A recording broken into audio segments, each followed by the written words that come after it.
Michael Rodriguez says, I haven't been this excited for a season in a long time since Ricky Williams.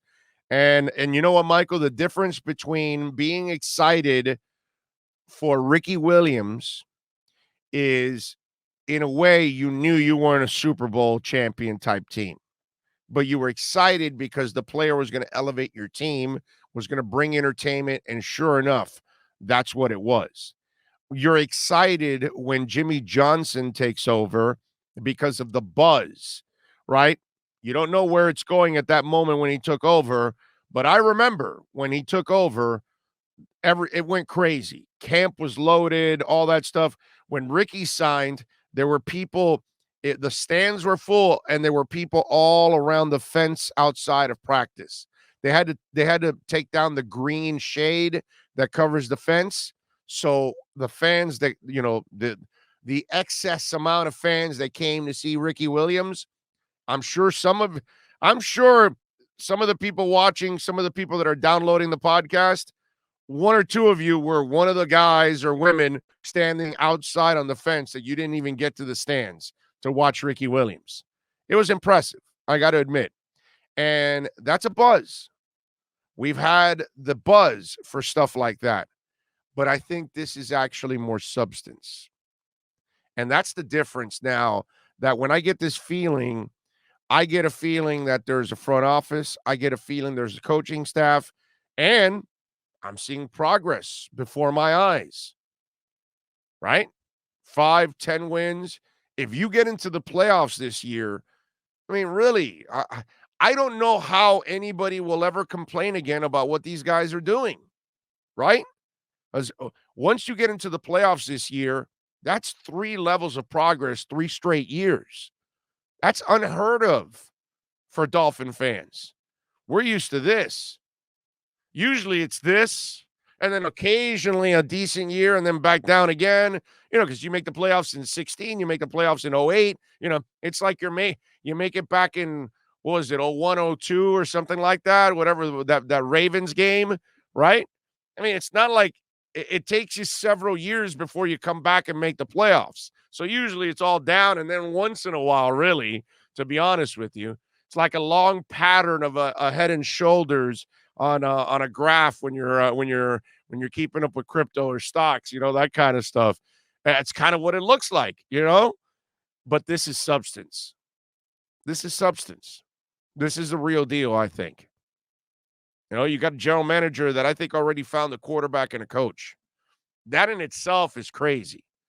And then you got a coach and a staff that their team improves every year from the first time they step on the field to the end of the season. They are a better team by the end of the season. So I'm super excited about this, because if that's the track record, that players will improve, that teams will improve, that you'll win more games. Michael, I couldn't agree with you more on that. That's why you should be incredibly excited about what's going on.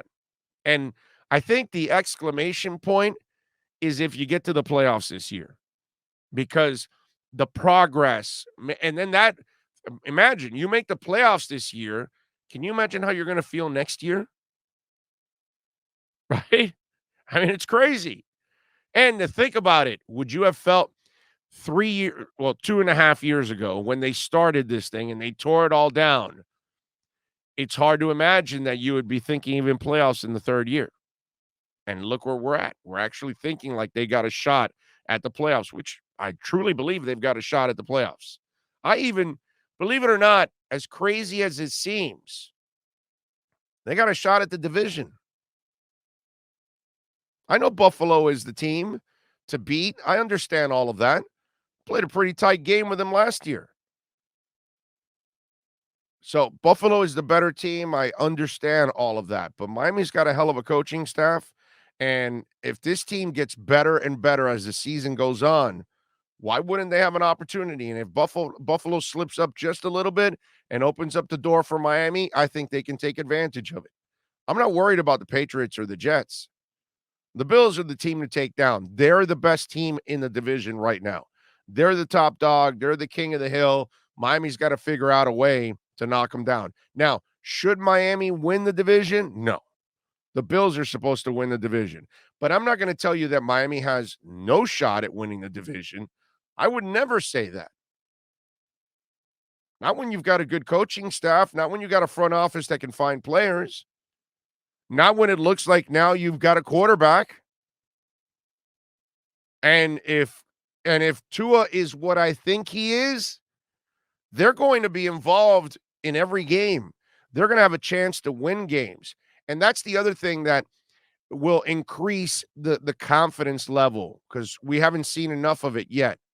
But when Tua and company go out there and they win some games and they come back in second halves and in fourth quarters, the confidence level of this fan base is going to grow exponentially. And I think those of you that live in the past and you're always waiting for the other shoe to drop, or you're in denial still or whatever, I think those people will start to fade and they'll finally move over to the other side and believe in what's going on with the Miami Dolphins. So there's a lot to be excited about, Michael. I'm with you all the way.